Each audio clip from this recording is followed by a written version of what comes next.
po sa ating lahat mga kaibigan na may dumating ngayon dito sa bahay, mag-ina, na nanghihingi po sila ng pamasko. Masyado pang maaga ang Pasko. Tapos nagugutom daw sila kaya papasukin muna natin para bigyan lang natin ng pagkain. Ayan, lalabas muna tayo. Andyan, may nagtatawag kasi kanina, narinig ko. Tapos, ito pala yung matagal na, nung lockdown pa ito. Naalala ko itong magnanay na ito. Pumunta na rin dito mga kaibigan nung lockdown, nung kailan ba yun? Yung August 6, nung umuwi kami dito. Ayun, naalala ko pa na bumasyal din itong magnanay na ito. Yung bibi niya noon napakaliit pa pero ngayon malaki na siya, oh. Ayan mga kaibigan. Ayan, ginigiba yung ano natin, gate natin. Hala. Oh. Anong pangalan mo? Jason, lalaki ba yan? Akala ko babae. Lalaki. Oh, Jason, halika na, pasok ka. Kain mo na kaya. Hala, pasok na.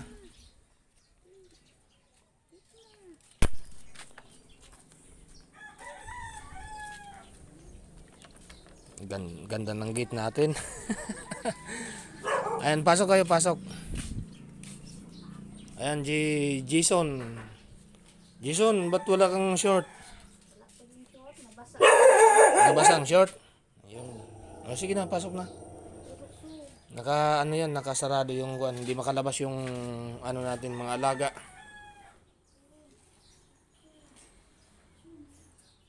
Ayan po kayo. Medyo madilim, buksan natin yung ilaw.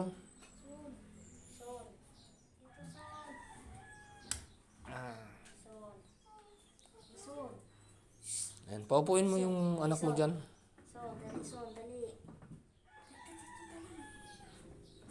Pakainin muna natin sila mga kaibigan. Saan pa kayo galing? Pansoy. Kumain muna kayo dyan. Pasensyahan nyo na yung ulam natin. Isda.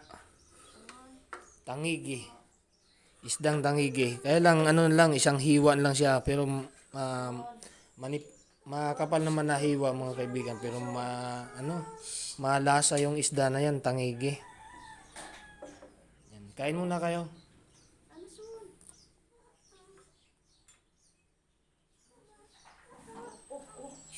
O, mahulog ka. Sige, pakain muna natin sila mga kaibigan. Mamaya pagkatapos nilang kumain, kakusapin natin sila. Sandali, ano? Okay.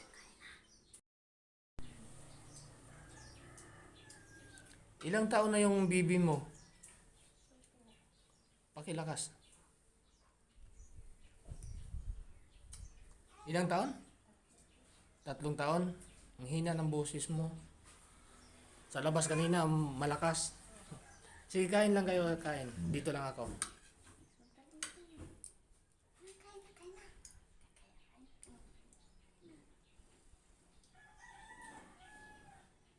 Akala ko itong batang to nung una, babae. Ayaw mo ng kuhan, ayaw mo ng kanin. Gusto mo didi ni mama.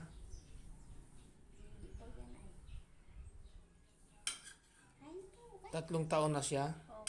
Ba't basa siya? Naano po yan, nalangkat po yan. Ha? May sapa po yan. May sapa. Dito sa daanan. Oo. Nadapa siya, nadapa. Oo. And kumukuha si Mrs. Simple Mix ng damit. May pa yata dyan, may natirang damit na pambata. Yan, kumukuha siya, ibibigay daw sa bibi mo.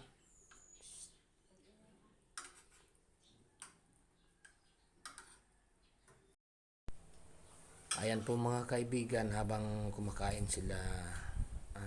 Ano nga ang pangalan mo? Cheryl po. Cheryl. At yung anak mo, Jason. Jason po yan. Ayan, si Jason kumakain. Kumakain na siya mga kaibigan. habang kumakain sila, si Mrs. po ay naghalongkat siya kasi may sabi niya may ano pa daw, may mga damit pambata doon, kaya tiningnan niya kung makakuha siya, maibigay natin dito sa bata, sa anak ni Cheryl. Ayan, tsaka may mga laruan pa yata. Sige, kain lang kayo, kain. Hindi naman siya maingay, sinasaway mong maingay. Pabayaan mo lang kumakain.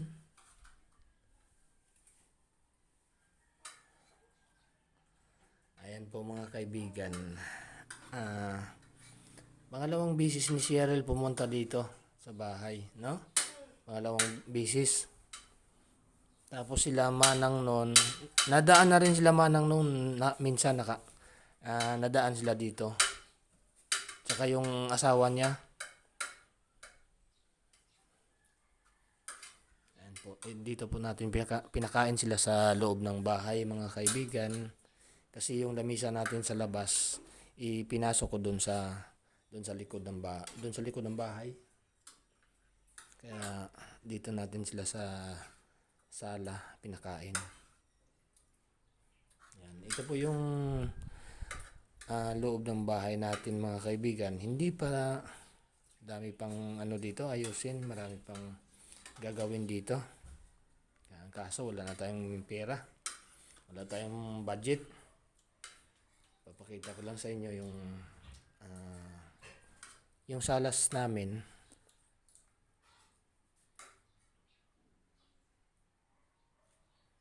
Yan po. Habang kumakain sila Cheryl at yung anak niya na si Jason. Ayan.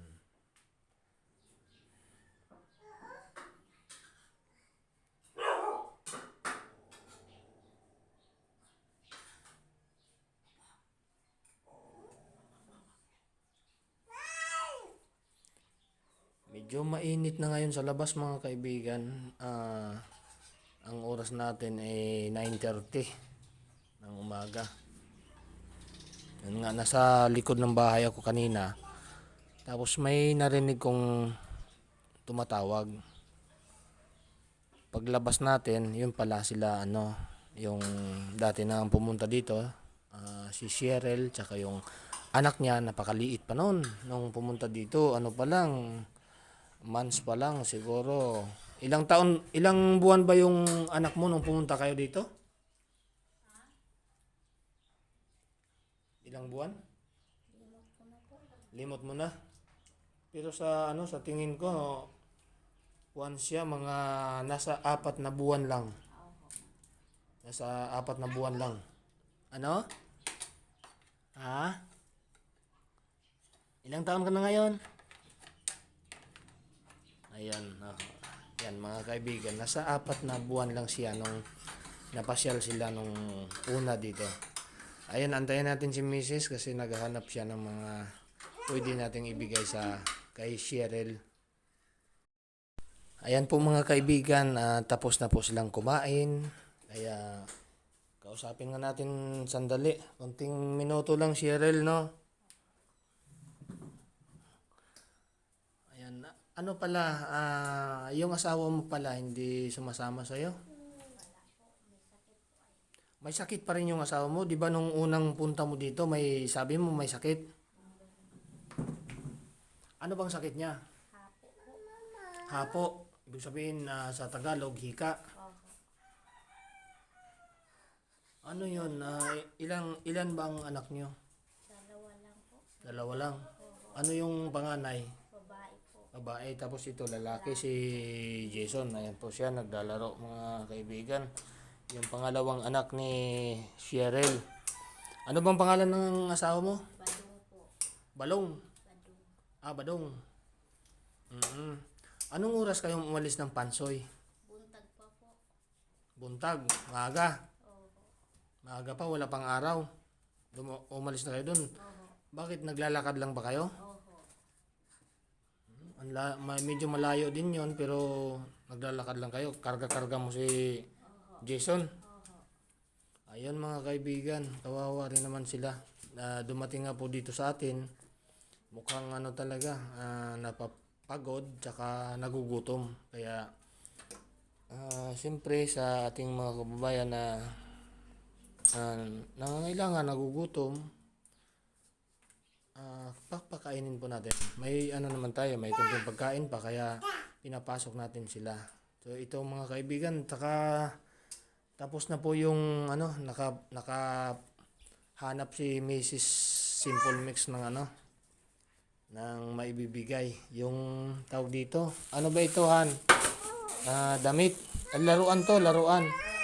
Hindi na natin, bubuksan mo ba natin? Buksan mo nga.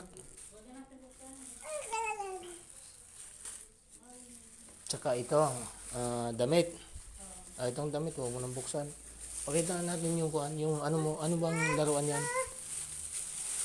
Pambabae ito. No. Akin lang to. Hindi, binigay ko sa'yo. Mabait na bata si Jason, ha? Ano pa yan? Ayun, para sa kapatid mo, no? Para sa kapatid mo, bigyan mo yung kapatid mo, ha? Ayan po mga kaibigan, bigyan din po natin sila ng konting bigas kasi yan, bigas din ito. Bibigay din natin sa kanila para may konting pagkain silang maiuwi. Sige po, maraming salamat mga kaibigan. Ayan. Bye-bye na, Jason. Bye-bye na. Ayan po, pauwi na po sila Cheryl mga kaibigan at yung anak niya na si Jason. Ayan. Sige, bye-bye na, bye-bye Jason. Bye-bye. Bye-bye ka nga ulit. Bye-bye. Sige, balik na kayo sa sa 24. Okay, bye-bye. Ayan po mga kaibigan ang ating nabigyan ng konting kasiyahan.